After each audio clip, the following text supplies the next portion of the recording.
Hey, how's everyone doing? This is Oz with Oz Mechanics, and on today's video we got this 2010 Camaro SS right behind me. So the issue with this Camaro is actually coming from another shop, and the other shop was stating is whenever it's in the idle, it sounds really nasty. It has a rough idle, and he did say that the fuel trims were a little bit high. They did replace a couple of parts, but after that they just couldn't get it going. So how about in today's video we try to figure out this vehicle and give it back to the customer.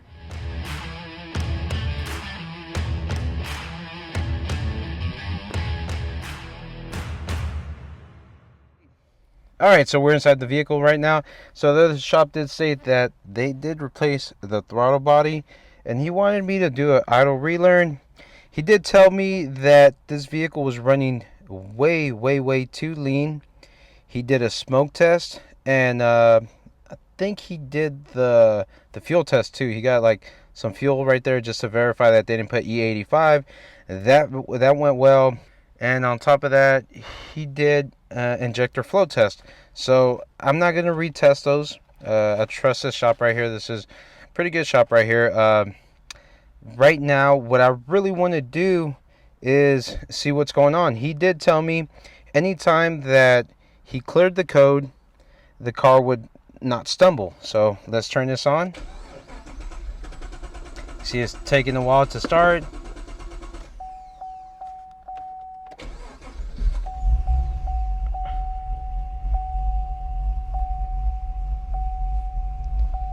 I don't know if you can see the stumbling. I'm trying to hold the camera still, and you can kind of see it just moving around. Alright, so that's the stumbling. If we go into our data, alright, look at these fuel trims right here. Long-term fuel trim 24, and you can see it's going from close to open. That is bad. This vehicle, it is stumbling. Look at that. Look at the RPM. This is just not acting right here. So they did all their little preliminary tests, and I'm just trying to figure out what is going on. Let's see if we just rev it up a little bit higher. Our fuel trims get better. And what I like to do right here is I like to rev it up over 2000 RPM. And what I'm looking for is, well, if there's a vacuum leak, that should actually cancel itself out, because when we have the throttle body that's closed, we have vacuum in the intake. But once we open up the throttle body, now we have the pressures of outside and inside the intake at the same thing. And another thing that I want to kind of look at, our mass airflow, air coolant 2, mass airflow sensor. Check out our map while we're there. Rule of thumb when we look at mass airflow sensor, this is a 6.2 liter engine. For every liter, we're going to be seeing that on the grams per second. So this is a little bit low, but as we can see, this is going to be about 5 to 6. Is kind of jumping around, like I said, but the needle is jumping around too. And now we go over here to map. Oh, check that out. All right, this is a little bit off right here. What I want to see on this is about 8 to 9 inches of mercury. And you're probably asking yourself, okay, why are we looking for 8 to 9 or 10 inches of mercury? If you're old school and you used to use those vacuum gauges, let's say what you want to look for is between 17 to 20 inches of mercury. That's like a decent running car right there. And why are we looking for, 8 to 9 or so on? Let's explain this, and then we'll come right back. Let's go to a whiteboard. Alright, so I don't have my whiteboard knowledge because the only thing I have is a permanent marker right now. So we're going to be using a paper right here. Hopefully it doesn't fly off because it's kind of windy outside. So let's try to explain this the best I can. So remember, I brought up that we have a mass airflow sensor and we have a map sensor. So I'm going to do 2 drawings. Let's just say that this is our engine. I'm going to do a V-style engine.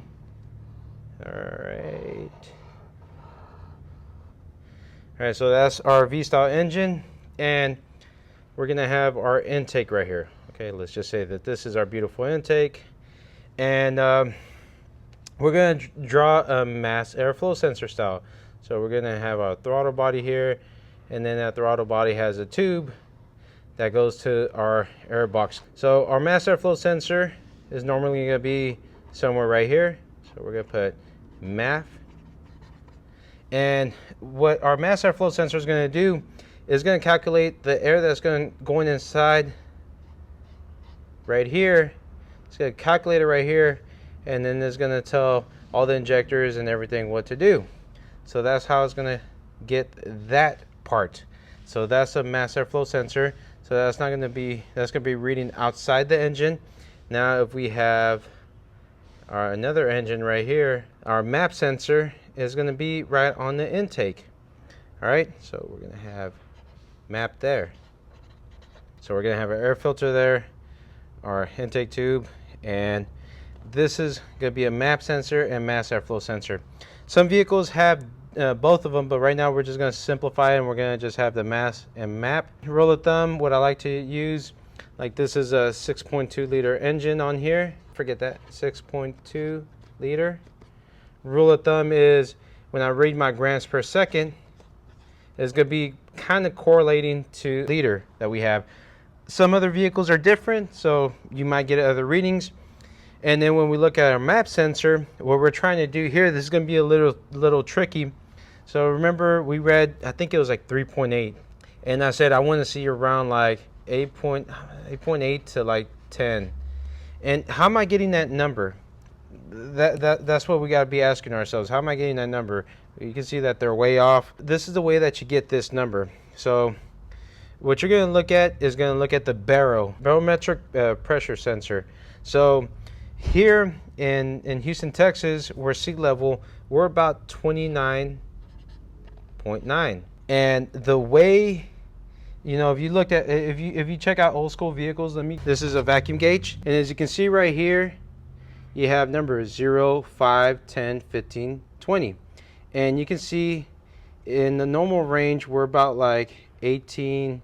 So if you read 15, 16, 17, 18, there's our normal range, 19, 20, 21, 22. So between like 18 to 22, whenever we get this number right here, we subtract that. So let's just say, or 9.9, you know, let's make it easier. That's the baro. And then here, 9.9, where we're supposed to be reading, we're having about 20 inches of mercury in vacuum. Right here, what we actually got, 3.8, if we subtract that, 29.9 minus 3.8, I'm not a math genius, but that's 26.6. That's way off. That's way off. Okay, now let's talk something else. Right here, we open up our throttle. Whenever we open up our throttle, these numbers are supposed to go up. And what we're getting with these numbers right here, we're getting a higher vacuum reading, which in essence was actually making the vehicle run too lean. It wasn't allowing the injectors to open up enough. So what we're going to do, and this is a little simple test. This is a really simple test what we can do. We're going to get our MAP sensor, check it out, key on, engine off. And what we should see the baro reading. It should be 29.9. And then, and like I said, you can actually check what your baro is by going on Google, typing in, you know, what your weather is, and it should show the baro. So we're at 29.9. And that's key on, engine off, because remember, when the engine's not running, our pressures are the same. We're not building vacuum in here. Our pressures are the same. And as soon as we turn on the vehicle, that's when we start building vacuum. And like I was saying right here, if we have, let's say, a good running car, we're just going to say is a vacuum of 20, then our reading should be about 9.9. So let's go back to our vehicle.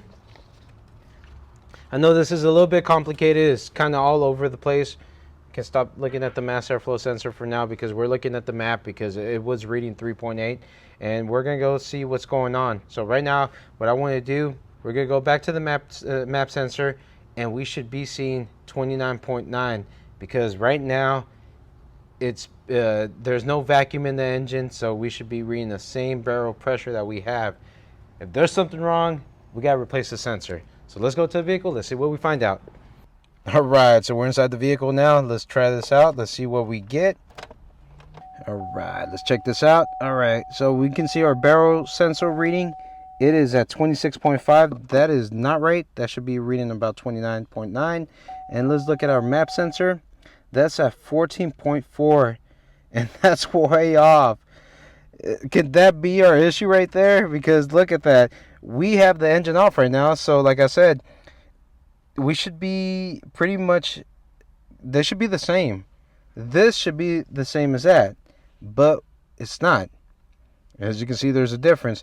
But the thing is, and sometimes this map sensor and barrel sensor, I think some vehicles, they're actually together. What I want to do, let's take our scan tool outside and check our powers and grounds, make sure that we're all okay, making sure that they're not skewed. I'm putting my money on that sensor. Let's go to the front and see what happens. Now check this out. We are at 4.97. That's pretty close to 5 volts, and we are hooked in right there. I think we have a bad sensor. All right, let's replace this sensor. It's not too bad. We're gonna get it from the dealership. We're gonna get an AC Delco one, and we're gonna put it on. And then after that, we're gonna retest it. So let's replace this. Let's see what we find out. And then after that, we're gonna be okay. Whew, there you go. Look at that. We got our brand new sensor right here. This is our old one. It was not even hard at all. So we just gotta take off this torch right here. I believe it was I don't even know. I think it was a 25 or 30. Just grabbed this one right here, took it off. Wasn't too bad. And we replaced this. Let me see if we can get the part number on here. 555-73248. Now we gotta go inside the vehicle, see what we get. Whew, I'm kind of excited. I want to see what readings we have now. And I don't know if you read this, but look at that. Oh, that's 29.8 right off the bat, but I want to go inside. All right, so we're still reading 26.5 on our barrel, but look at our map. It is 29.8. Let's turn this on. Let's see what happens. All right, we got our key right here. See how long it takes to turn on. Oh yeah. All right, she's sounding like a beaut. And now check, look at our map reading right here. So it's about 10.6 right there. And as you can see, look at our fuel trims. There you go. That's what we want to see. Look at our long-term fuel trim is 6. And look at our short-term fuel trim is -2. And now we're in closed loop. Okay, our barrel fixed itself up.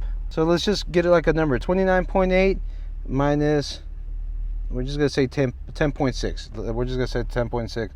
So that should be 19.3. There you go. That is looking good right there. Let's look at our throttle right here. So remember, our throttle was jumping around a while back, acting all crazy. Now she sounds a lot better. It is not stumbling. So I feel like this is a fix right here. So what do you think? You know, gotta look at some scan data. And the crazy thing is, so let me just tell you, I didn't even bring this up in the beginning. The codes that they had was a P0171, P0174, and the P0300. That's the only codes. Anytime he said that those codes popped up, he would clear the check engine light, and then it'll drive perfect again. But right now, we got this done. We got this fixed. This is awesome. I'm gonna take it out for a test drive. So there you go. If you do like this video, please put a big thumbs up, and don't forget to hit that little notification bell to get our brand new videos coming out from Miles Mechanics. Y'all take care. Y'all have a nice day, man. Hey, how's everyone doing? This is Oz with Oz Mechanics, and on today's video we got this beautiful 2010 Camaro SS right behind me. So the issue with this Camaro, customer was complaining that they took it to Camaro. God, dude, that sounds so freaking All right. Hey, how's everyone doing? This is Oz with Oz Mechanics, and on today's video. So how about today's video vehicle? Okay. Hey, how's everyone doing? This is Oz with Oz Mechanics, and on today's. Hey, how's everyone doing?